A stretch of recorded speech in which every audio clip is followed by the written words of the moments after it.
Aha, bakkeler pelyan yağlı. Dorayacağınız ki. Vay ayağım doğuruz ki. Ne mali? Yiyecekse dış başından. Ne be?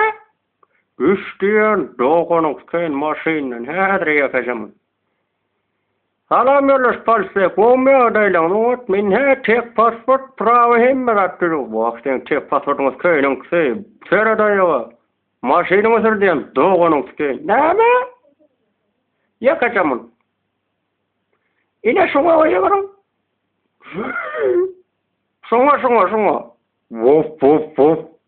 Vay bacıyımız köy.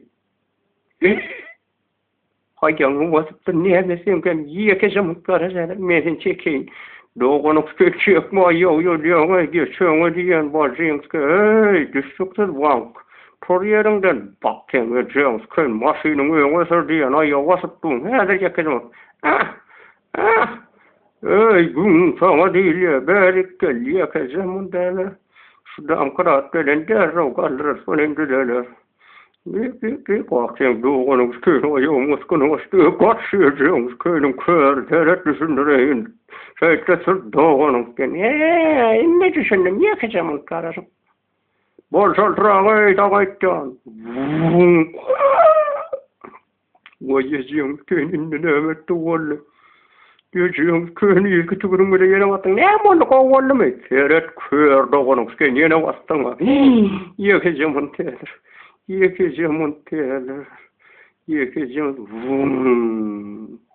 Yiyeceğimiz köyün ne olanı da arayıp doğanız köyün kısı bir daha restay bu gaýy. Gaýy'ımız köyün yolda durması yerler yerler. Vay savadım ey. Yiyeceğimiz köyün. Ey tay baletmesen ey bacıyımız köyün. Dedim bir daha oğlum ey gayet su yorlu görmeyin doğanız köyün. Gaýlardan melerim duray şopur. Durmayan yalan travağını şahit eden başıyımız köyün dur şafyor. Dur dedi.